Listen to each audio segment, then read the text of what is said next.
ಲಿಂಗ ಮಹಾಪುರಾಣದ ಅದ್ಭುತ ಸಾರ. ಶೂನ್ಯದಿಂದ ಅನಂತದವರೆಗೆ ಅಗ್ನಿಲಿಂಗದ ಅಭಿವ್ಯಕ್ತಿಯ ಅಂತಿಮ ಸತ್ಯ.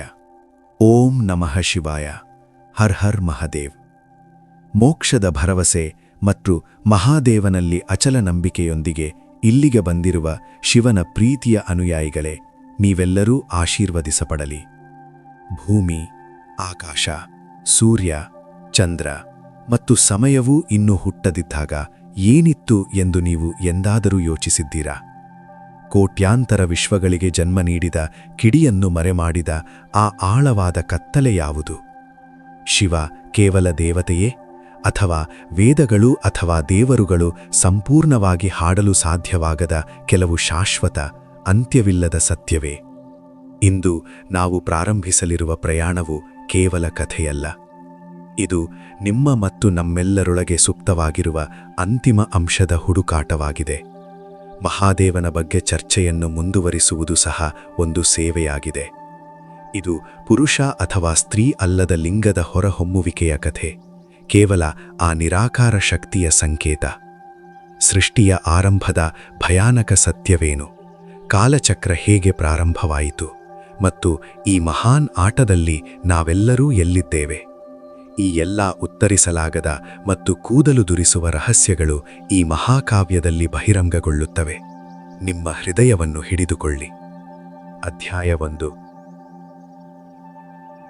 ನೈಮಿಷಾರಣ್ಯದಲ್ಲಿ ದೊಡ್ಡ ಪ್ರಶ್ನೆ. ಕಲಿಯುಗದ ನೆರಳು ಭೂಮಿಯ ಮೇಲೆ ಬೀಳಲಿರುವ ಸಮಯ ಇದು. ಯಾವಾಗಲೂ ವೇದಗಳ ಶಬ್ದಗಳೊಂದಿಗೆ ಪ್ರತಿಧ್ವನಿಸುತ್ತಿದ್ದ ನೈಮಿಷಾರಣ್ಯದ ಪವಿತ್ರ ಕಾಡು ಇಂದು ವಿಚಿತ್ರವಾದ ಅಶಾಂತಿಯನ್ನು ಹೊಂದಿತ್ತು. ಸಾವಿರಾರು ಋಷಿಗಳು ಮತ್ತು ಸಂತರು ತಮ್ಮ ಗುಡಿಸಲುಗಳ ಹೊರಗೆ ಕುಳಿತಿದ್ದರು. ಅವರ ಮುಖಗಳ ಮೇಲೆ ಚಿಂತೆಯ ಗೆರೆಗಳು ಕೆತ್ತಲ್ಪಟ್ಟಿದ್ದವು. ಗಾಳಿಯಲ್ಲಿ ಒಂದು ಪ್ರಶ್ನೆ ತೇಲಿದ್ದು: ಮುಂಬರುವ ಭಯಾನಕ ಕಾಲದಲ್ಲಿ ಮಾನವೀಯತೆ ಹೇಗೆ ಏಳಿಗೆ ಹೊಂದುತ್ತದೆ? ಆಗ ಕಾಡಿನ ಮುಖ್ಯ ದ್ವಾರದಲ್ಲಿ ಒಂದು ಪ್ರಕಾಶವಾದ ಆಕೃತಿ ಕಾಣಿಸಿಕೊಂಡಿತ್ತು. ಅವನು ಬೇರೆ ಯಾರೂ ಅಲ್ಲ, ಪುರಾಣಗಳ ಮಹಾನ್ ವಾಗ್ಮಿ ಮಹರ್ಷಿ ಲೋಮಹರ್ಷನ ಮಗ ಸೂತ. ಅವನನ್ನು ನೋಡಿದಾಗ ಋಷಿಗಳ ಕಣ್ಣುಗಳು ಬೆಳಗಿದವು. ಮುಳುಗುತ್ತಿರುವ ಜನರು ಒಣಹುಲ್ಲಿನ ಸಿಕ್ಕಂತೆ. ಶನಕ ಸೇರಿದಂತೆ ಋಷಿಗಳು ಪ್ರವೇಶ ದ್ವಾರವನ್ನು ತಲುಪಿ ಅವರ ಪಾದಗಳನ್ನು ಮುಟ್ಟಿ ಅವರನ್ನು ಎತ್ತರದ ಆಸನದ ಮೇಲೆ ಕೂರಿಸಿದರು. ಕೈಗಳನ್ನು ಮಡಚಿ ಋಷಿಗಳು ನಡುಗುವ ಧ್ವನಿಯಲ್ಲಿ ಕೇಳಿದರು: ಓ ಬುದ್ಧಿವಂತ ಮಹರ್ಷಿ, ನಾವು ಅನೇಕ ಪುರಾಣಗಳನ್ನು ಕೇಳಿದ್ದೇವೆ. ನಾವು ನೀತಿ ಮತ್ತು ಕರ್ತವ್ಯದ ಹಲವು ಮಾರ್ಗಗಳನ್ನು ಕಲಿತಿದ್ದೇವೆ. ಆದರೆ ನಮ್ಮ ಹೃದಯದ ಬಾಯಾರಿಕೆ ಇನ್ನೂ ತಣಿಸಲಾಗಿಲ್ಲ. ಆ ಪರಮಪಿತನ ಬಗ್ಗೆ ನಮಗೆ ಹೇಳಿ.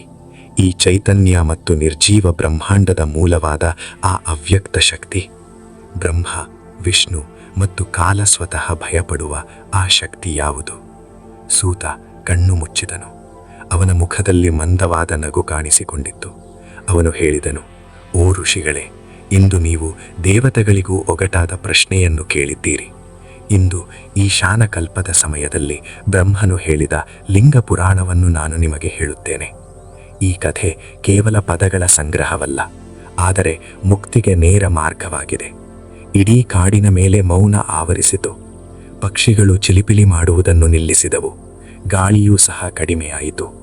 ಮಹರ್ಷಿಯ ಆಳವಾದ, ಗಂಭೀರವಾದ ಧ್ವನಿ ಪ್ರತಿಧ್ವನಿಸಿತು: ಏನೂ ಇಲ್ಲದಿದ್ದಾಗ ಸೃಷ್ಟಿಯ ರಹಸ್ಯವನ್ನು ಆಲಿಸಿ. ಪಾಠ: ಹೃದಯವು ಸತ್ಯವನ್ನು ತಿಳಿದುಕೊಳ್ಳಲು ಹಾತೊರೆಯುವಾಗ ಮಾತ್ರ ಜ್ಞಾನದ ಸೂರ್ಯ ಉದಯಿಸುತ್ತಾನೆ. ನಿಗೂಢ ಕುತೂಹಲ. ಮಹರ್ಷಿ ಕಥೆಯನ್ನು ಪ್ರಾರಂಭಿಸಿದರು. ಆದರೆ ಅವರು ಮೊದಲು ವಿವರಿಸಿದ ಕತ್ತಲೆ ಸಾಮಾನ್ಯ ಕತ್ತಲೆಯಾಗಿರಲಿಲ್ಲ. ಆ ಸಂಪೂರ್ಣ ಮೌನದಲ್ಲಿ ಎಲ್ಲವನ್ನೂ ಬದಲಾಯಿಸುವ ಒಂದು ಚಲನೆ ಹುಟ್ಟಿಕೊಂಡಿತು. ಎಲ್ಲವೂ ಶೂನ್ಯದಿಂದ ಹೇಗೆ ಬಂದಿತು? ಮುಂದಿನ ಅಧ್ಯಾಯದಲ್ಲಿ ಆಲಿಸಿ. ಅಧ್ಯಾಯ 2: ಸಂಪೂರ್ಣ ಕತ್ತಲೆ ಮತ್ತು ಮೊದಲ ಕಂಪನ. ಮಹರ್ಷಿಯ ಧ್ವನಿಯು ಈಗ ಇನ್ನಷ್ಟು ಆಳವಾಗಿತ್ತು. ಅವನು ಋಷಿಗಳನ್ನು ಸಮಯ ಅಸ್ತಿತ್ವದಿಲ್ಲದ ಸಮಯಕ್ಕೆ ಹಿಂದಕ್ಕೆ ಎಳೆದಂತೆ. ಅವರು ಹೇಳಿದರು: ಓ ಋಷಿಗಳೇ, ಹಗಲು ಅಥವಾ ರಾತ್ರಿ ಇರಲಿಲ್ಲ, ಭೂಮಿ ಅಥವಾ ಆಕಾಶ ಇರಲಿಲ್ಲ, ನೋಡಲು ಯಾರೂ ಇರಲಿಲ್ಲ, ಯಾವುದೇ ಗೋಚರ ವಸ್ತುವಿರಲಿಲ್ಲ. ಅನಂತ ಆಳವಾದ ಮತ್ತು ಭಯಾನಕ ಕತ್ತಲೆ ಮಾತ್ರ ಇತ್ತು. ಗಾಳಿ ಅಥವಾ ನೀರು ಇರಲಿಲ್ಲ. ಆ ಸಮಯದಲ್ಲಿ ಒಂದೇ ಒಂದು ಅಂಶ ಮಾತ್ರ ಅಸ್ತಿತ್ವದಿತ್ತು. ಅದನ್ನು ವೇದಗಳು ಬ್ರಹ್ಮ ಎಂದು ಕರೆಯುತ್ತವೆ ಮತ್ತು ನಾವು ಶಿವಭಕ್ತರು ಅವನನ್ನು ಶಿವ ಎಂದು ಕರೆಯುತ್ತೇವೆ. ಶಿವನಿಗೆ ರೂಪ ಅಥವಾ ಆಕಾರ ಇರಲಿಲ್ಲ. ಅವನಿಗೆ ಕೈಗಳೂ ಇರಲಿಲ್ಲ, ಕಾಲುಗಳೂ ಇರಲಿಲ್ಲ. ಅವನು ವಾಸನೆ, ಬಣ್ಣ ಮತ್ತು ರುಚಿಯನ್ನು ಮೀರಿದವನು. ಅವನು ನಿದ್ರೆ ಮತ್ತು ಎಚ್ಚರ ಎರಡನ್ನೂ ಹೊಂದಿದ್ದ ಶಕ್ತಿಯಾಗಿದ್ದನು. ಅದೇ ನಿರಾಕಾರ ಶಿವನು ತನ್ನ ಇಚ್ಛೆಯಿಂದ ಸೃಷ್ಟಿಯನ್ನು ಚಿಂತಿಸಿದನು ಎಂದು ಮಹರ್ಷಿ ವಿವರಿಸಿದರು. ಮತ್ತು ಅವನು ಭಾವಿಸಿದಂತೆ ಆ ಶಾಂತ ಸಾಗರದಂತಹ ಮೌನದಲ್ಲಿ ಒಂದು ಕಂಪನವಿತ್ತು, ಒಂದು ಕಂಪನ. ಈ ಕಂಪನದಿಂದ ಪ್ರಕೃತಿ ಹುಟ್ಟಿತು. ಋಷಿಗಳು ಆಶ್ಚರ್ಯದಿಂದ ಆಲಿಸಿದರು. ಸುತಾಜಿ ಮುಂದುವರಿಸುತ್ತಾ, ನಾವು ಪ್ರಧಾನ ಎಂದು ಕರೆಯುವ ಪ್ರಕೃತಿಯು ಶಿವನ ದೇಹದಿಂದ ಪ್ರತ್ಯೇಕವಾಗಿಲ್ಲ ಎಂದು ಹೇಳಿದರು. ಹೂವಿನಲ್ಲಿ ಸುಗಂಧ ಇರುವಂತೆಯೇ ಶಿವನಲ್ಲಿ ಪ್ರಕೃತಿಯೂ ಇತ್ತು. ಶಿವನು ತಮಾಷೆಯಾಗಿ ಆ ಪ್ರಕೃತಿಯನ್ನು ಅಲ್ಲಾಡಿಸಿದನು. ಮತ್ತು ಏನಾಯಿತು ಎಂದು ನಿಮಗೆ ತಿಳಿದಿದೆಯೇ? ಆ ಗುಣರಹಿತ ಸ್ವಭಾವದಿಂದ 3 ಗುಣಗಳು ಹುಟ್ಟಿಕೊಂಡವು: ಸತ್ವ, ರಜ ಮತ್ತು ತಮ. ಇಂದು ನಾವೆಲ್ಲರೂ ಬಂಧಿತರಾಗಿರುವ 3 ಹಗ್ಗಗಳು ಇವು.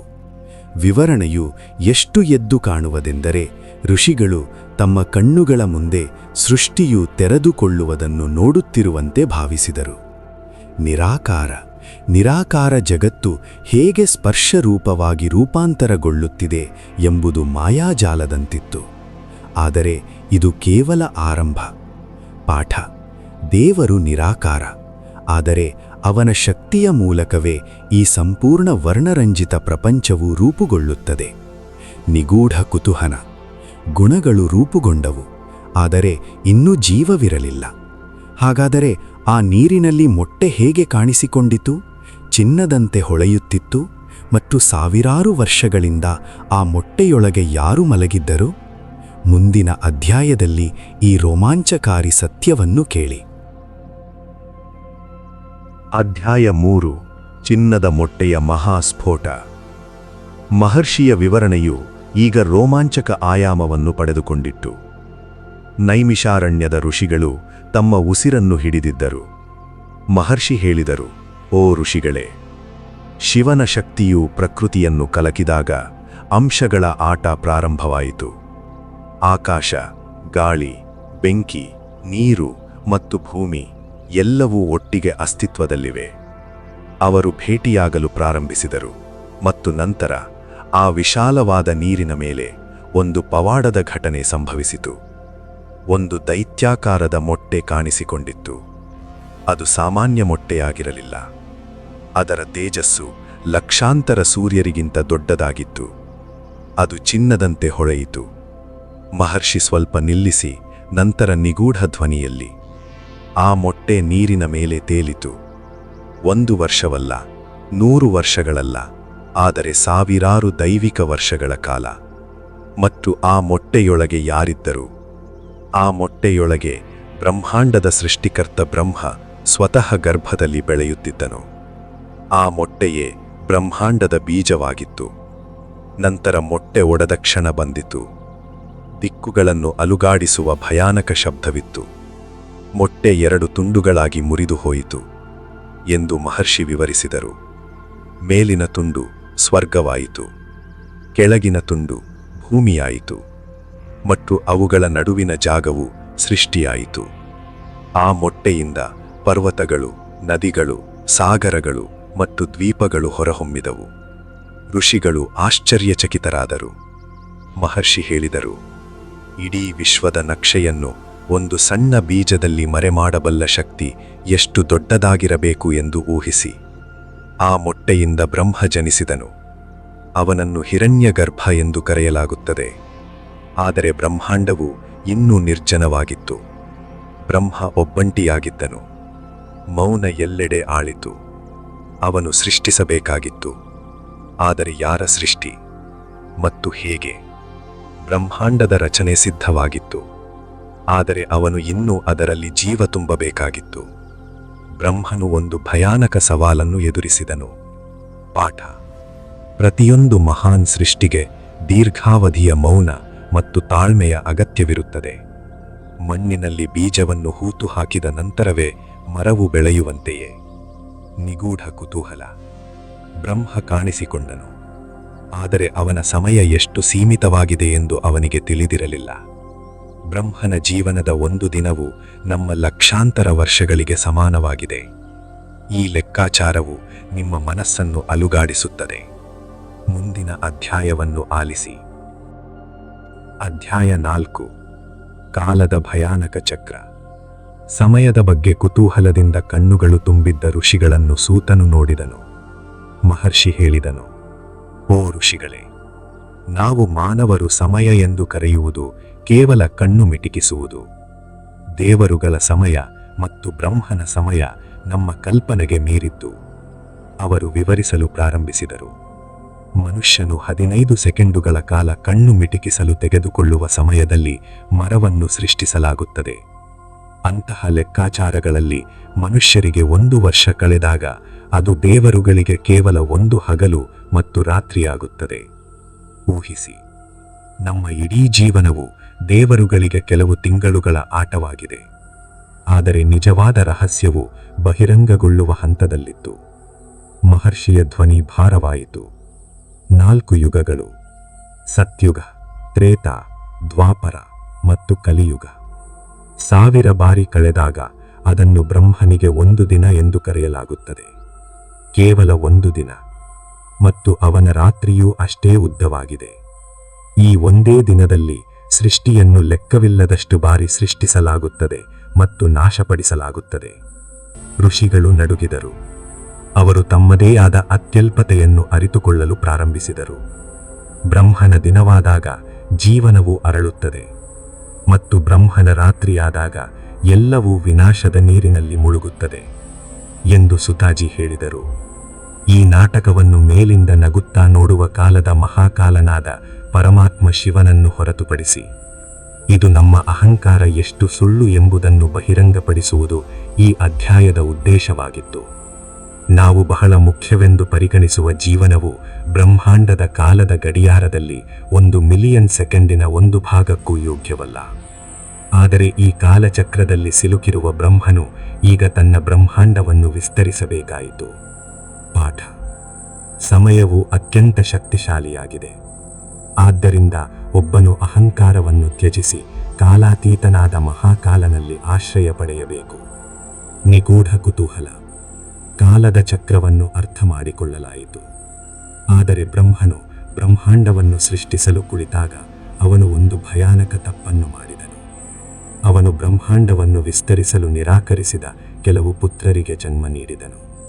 ಬ್ರಹ್ಮನು ತುಂಬಾ ಕೋಪಗೊಂಡನು. ಅವನ ಹೆಣೆಯಿಂದ ಒಂದು ಭಯಾನಕ ಶಕ್ತಿ ಹೊರಹೊಮ್ಮಿತು. ಅದು ಯಾರು? ಮುಂದಿನ ಅಧ್ಯಾಯದಲ್ಲಿ ಕಂಡುಹಿಡಿಯಿರಿ. ಅಧ್ಯಾಯ 5: ಬ್ರಹ್ಮನ ಕೋಪ ಮತ್ತು ನೀಲೋಹಿತನ ಜನನ. ಮಹರ್ಷಿ ಕಥೆಯನ್ನು ಮುಂದುವರಿಸುತ್ತಾ, ಋಷಿಗಳೇ, ಬ್ರಹ್ಮನಿಗೆ ಬ್ರಹ್ಮಾಂಡವನ್ನು ಜೀವಿಗಳಿಂದ ತುಂಬಿಸುವ ಕಾರ್ಯವನ್ನು ವಹಿಸಲಾಯಿತು. ಅವನು ತನ್ನ ಮನಸ್ಸಿನಿಂದ ಸನಕ ಮತ್ತು ಸನಂದನ ಎಂಬ 4 ಮಹಾನ್ ಋಷಿಗಳಿಗೆ ಜನ್ಮ ನೀಡಿದನು. ಬ್ರಹ್ಮನು ತುಂಬಾ ಸಂತೋಷಪಟ್ಟನು. ಈ ಪುತ್ರರು ಜಗತ್ತನ್ನು ತುಂಬುತ್ತಾರೆಂದು ಅವನು ಭಾವಿಸಿದನು. ಅವನು ಅವರಿಗೆ, ಪುತ್ರರೇ, ಜನರನ್ನು ಸೃಷ್ಟಿಸಲು ಆಜ್ಞಾಪಿಸಿದನು. ಆದರೆ ಬೇರೇನೋ ಆಯಿತು. ಮಹರ್ಷಿ ನಾಟಕೀಯವಾಗಿ ವಿವರಿಸಿದನು. ಋಷಿಗಳು ಅದನ್ನು ನಿರಾಕರಿಸಿದರು. ಅವರು, ತಂದೆಯೇ, ಈ ಜಗತ್ತು ದುಃಖದ ಮನೆಯೆಂದು ಹೇಳಿದರು, ಮತ್ತು ಅವನು ಹೊರಟು ಹೋದನು. ಬ್ರಹ್ಮನ ಕನಸು ಭಗ್ನವಾಯಿತು. ಅವನು ತುಂಬಾ ಕೋಪಗೊಂಡನು. ಅವನ ಮುಖ ಕೆಂಪಾಯಿತು. ತನ್ನ ಸೃಷ್ಟಿ ವ್ಯರ್ಥವಾಯಿತು ಎಂದು ಅವನು ಭಾವಿಸಿದನು. ಆ ಕ್ಷಣದಲ್ಲಿ ಅವನ ಕೋಪದ ಬೆಂಕಿ ಎಷ್ಟು ತೀವ್ರವಾಗಿತ್ತು ಎಂದರೆ ಅವನಿಗೆ ಅದನ್ನು ನಿಯಂತ್ರಿಸಲು ಸಾಧ್ಯವಾಗಲಿಲ್ಲ.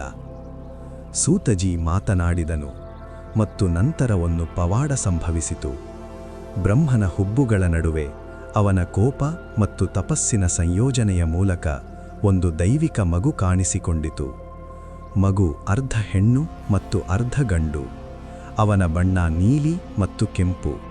ಅವನು ರುದ್ರನಾಗಿದ್ದನು. ಶಿವನ ರೂಪವಾದ ಆ ಮಗು ಅಳುತ್ತಿತ್ತು. ಅದಕ್ಕಾಗಿಯೇ ಅವನಿಗೆ ರುದ್ರ ಎಂದು ಹೆಸರಿಸಲಾಯಿತು. ಬ್ರಹ್ಮ ಅವನನ್ನು ನೋಡಿ ಇದು ಸಾಮಾನ್ಯ ಮಗುವಲ್ಲ ಎಂದು ಅರ್ಥ ಮಾಡಿಕೊಂಡನು. ರುದ್ರನ ಅರ್ಧನಾರೀಶ್ವರ ರೂಪವನ್ನು ನೋಡಿದ ಬ್ರಹ್ಮ, ಓ ದೇವರೇ, ದಯವಿಟ್ಟು ಈ ವಿಶ್ವವನ್ನು ವಿಸ್ತರಿಸಿ ಎಂದು ಪ್ರಾರ್ಥಿಸಿದನು. ಅಲ್ಲಿಂದ ವಿಶ್ವವು ಹೊಸ ರೂಪವನ್ನು ಪಡೆದುಕೊಂಡಿತು. ರುದ್ರನು ಅವನ ದೇಹದಿಂದ ಸ್ತ್ರೀ ಭಾಗವನ್ನು ಮತ್ತು ಅವನ ದೇಹದಿಂದ ಪುರುಷ ಭಾಗವನ್ನು ಬೇರ್ಪಡಿಸಿದನು. ಅದು ಗಂಡು ಮತ್ತು ಹೆಣ್ಣು ಸ್ಪಷ್ಟವಾಯಿತು. ಕೆಲವೊಮ್ಮೆ ಕೋಪ ಮತ್ತು ಹತಾಶೆಯ ಕ್ಷಣಗಳಲ್ಲಿ ಅತ್ಯಂತ ಶಕ್ತಿಶಾಲಿ ಪರಿಹಾರಗಳು ಹುಟ್ಟುತ್ತವೆ. ಆ ಶಕ್ತಿಯನ್ನು ಗುರುತಿಸಲು ನಮಗೆ ಸಮಯ ಬೇಕಾಗುತ್ತದೆ. ನಿಗೂಢ ಕುತೂಹಲ. ರುದ್ರ ಕಾಣಿಸಿಕೊಂಡನು, ಆದರೆ ಒಂದು ರಹಸ್ಯ ಇನ್ನೂ ಬಗೆಹರಿಯದೆ ಉಳಿದಿದೆ. ಬ್ರಹ್ಮ, ವಿಷ್ಣು ಮತ್ತು ಮಹೇಶರಲ್ಲಿ ಯಾರು ಶ್ರೇಷ್ಠ? ಯಾರ ತಂದೆ ಯಾರು? ಈ ಪ್ರಶ್ನೆ ದೇವರುಗಳನ್ನು ಸಹ ಗೊಂದಲಗೊಳಿಸಿತ್ತು. ಅವರು ಮೂವರೇ ಅಥವಾ ಒಬ್ಬರೇ? ಈ ರಹಸ್ಯವನ್ನು ಮುಂದಿನ ಅಧ್ಯಾಯದಲ್ಲಿ ಬಹಿರಂಗಪಡಿಸಲಾಗುವುದು. ಅಧ್ಯಾಯ 6. ತ್ರಿಮೂರ್ತಿಗಳ ಮಹಾರಹಸ್ಯ. ಹೊಸ ಮಿಷಾರಣ್ಯದ ಋಷಿಗಳು ಸಹ ತಮ್ಮ ಮನಸ್ಸಿನಲ್ಲಿ ಇಂದು ನಾವೆಲ್ಲರೂ ಹೊಂದಿರುವ ಅದೇ ಪ್ರಶ್ನೆಯನ್ನು ಹೊಂದಿದ್ರು. ಸುತ್ಜಿ ಅವರ ಮುಖದಲ್ಲಿನ ಅಭಿವ್ಯಕ್ತಿಗಳನ್ನು ಓದಿದ್ರು. ಸುತ್ಜಿ ಮುಗುಳ್ನಗುತ್ತಾ ಹೇಳಿದ್ರು, ಓ ಋಷಿಗಳೇ, ಬ್ರಹ್ಮ ಸೃಷ್ಟಿಸುತ್ತಾನೆ, ವಿಷ್ಣು ಪೋಷಿಸುತ್ತಾನೆ ಮತ್ತು ಶಿವ ನಾಶ ಮಾಡುತ್ತಾನೆ, ಮತ್ತು ಈ ಮೂರು ಪ್ರತ್ಯೇಕ ಅಸ್ತಿತ್ವಗಳು ಎಂಬ ತಪ್ಪು ಕಲ್ಪನೆ ಜಗತ್ತಿನಲ್ಲಿದೆ. ಆದಕ್ಯೂ ಲಿಂಗಪುರಾಣದ ಸತ್ಯವು ವಿಭಿನ್ನ ಕಥೆಯನ್ನು ಹೇಳುತ್ತದೆ. ಅವರು ಒಂದು ಗಮನಾರ್ಹ ಉದಾಹರಣೆಯನ್ನು ನೀಡಿದರು. ಮನೆ, ಹೂಜಿ ಮತ್ತು ದೀಪವು ಒಂದೇ ಜೇಡಿಮಣ್ಣಿನಿಂದ ಮಾಡಲ್ಪಟ್ಟಂತೆ, ಆದರೆ ಅವುಗಳ ಮಧ್ಯಭಾಗದಲ್ಲಿ ಅದು ಇನ್ನೂ ಜೇಡಿಮಣ್ಣಿನಿಂದಲೇ ಇರುತ್ತದೆ. ಅದೇ ರೀತಿ ಪರಮಬ್ರಹ್ಮ ಶಿವನು ಮೂಲಭೂತ ಅಂಶ. ಅವನು ಸೃಷ್ಟಿಸಲು ಬಯಸಿದಾಗ ಅವನು ಬ್ರಹ್ಮನಾಗುತ್ತಾನೆ, ಅವನು ಪೋಷಿಸಿದಾಗ ಅವನು ವಿಷ್ಣುವಾಗುತ್ತಾನೆ, ಮತ್ತು ಅವನು ಈ ನಾಟಕವನ್ನು ಮುಗಿಸಬೇಕಾದಾಗ ಅವನು ರುದ್ರನಾಗುತ್ತಾನೆ. ಸುತಾಜಿ ನಿಗೂಢ ಧ್ವನಿಯಲ್ಲಿ ಹೇಳಿದರು, ಅಜ್ಞಾನಿಗಳು ವ್ಯತ್ಯಾಸಗಳನ್ನು ನೋಡುತ್ತಾರೆ, ಆದರೆ ಬುದ್ಧಿವಂತರು ಏಕತೆಯನ್ನು ನೋಡುತ್ತಾರೆ. ಶಿವನು ಸ್ವತಃ ಹೇಳಿದ್ದಾನೆ, ವಿಷ್ಣು ಯಾರು? ನಾನು ಯಾರು? ನಾನು ಬ್ರಹ್ಮ. ಈ ಮೂವರು ಒಂದೇ ಬೆಳಕಿನ ಮೂರು ಜ್ವಾಲೆಗಳು. ಕಥೆಯ ಪ್ರಕಾರ ಈ ತ್ರಿಮೂರ್ತಿಗಳ ನಾಟಕವು ವಿಶ್ವವನ್ನು ಉಳಿಸಿಕೊಳ್ಳಲು ಮಾತ್ರ. ವಾಸ್ತವದಲ್ಲಿ ನಿರಾಕಾರ ಲಿಂಗರೂಪವು ಈ ಮೂರು ರೂಪಗಳನ್ನು ತೆಗೆದುಕೊಳ್ಳುತ್ತದೆ. ಪ್ರತಿಯೊಂದು ಕಲ್ಪದಲ್ಲಿ ಬ್ರಹ್ಮ ವಿಷ್ಣುವಿನಿಂದ ಮತ್ತು ರುದ್ರ ಬ್ರಹ್ಮನಿಂದ ಹೇಗೆ ಹೊರಹೊಮ್ಮುತ್ತಾನೆ ಎಂಬುದನ್ನು ಮಹರ್ಷಿ ವಿವರಿಸಿದನು. ಇದೆಲ್ಲವೂ ಮಾಯಾಪತಿಯ ಮಾಯಾಪ್ರಭು ಆಟ. ತಾವು ಒಬ್ಬ ವ್ಯಕ್ತಿಯಲ್ಲ, ಒಬ್ಬ ಮಹಾಶಕ್ತಿಯ ಕಥೆಯನ್ನು ಕೇಳುತ್ತಿದ್ದೇವೆ ಎಂದು ಋಷಿಗಳು ಈಗ ಅರ್ಥ ಮಾಡಿಕೊಂಡರು. ಆದರೆ ಇಡೀ ವಿಶ್ವವು ಪೂಜಿಸುವ ಲಿಂಗದ ನಿಜವಾದ ಅರ್ಥವನ್ನು ಅವರು ಇನ್ನೂ ಗ್ರಹಿಸಬೇಕಾಗಿತ್ತು. ಕಲಿಕೆ. ದೇವರ ರೂಪಗಳ ನಡುವೆ ವ್ಯತ್ಯಾಸವನ್ನು ಗುರುತಿಸುವುದು ಅಜ್ಞಾನ. ಎಲ್ಲಾ ರೂಪಗಳು ಒಂದೇ ಪರಮಸತ್ಯದ ಅಭಿವ್ಯಕ್ತಿಗಳು. ನಿಗೂಢ ಕುತೂಹಲ. ಎಲ್ಲವೂ ಒಂದೇ ಆಗಿದ್ದರೆ ನಾವು ದೇವಾಲಯಗಳಲ್ಲಿ ಲಿಂಗವನ್ನು ಏಕೆ ಪ್ರತ್ಯೇಕವಾಗಿ ಪೂಜಿಸುತ್ತೇವೆ? ವಿಗ್ರಹ ಏಕೆ ಅಲ್ಲ? ವೇದಗಳಲ್ಲಿ ಅಡಗಿರುವ ಲಿಂಗದ ರಹಸ್ಯ ಅರ್ಥವೇನು? ಈ ಆಳವಾದ ಜ್ಞಾನವನ್ನು ಸರಳ ಪದಗಳಲ್ಲಿ ಆಲಿಸಿ.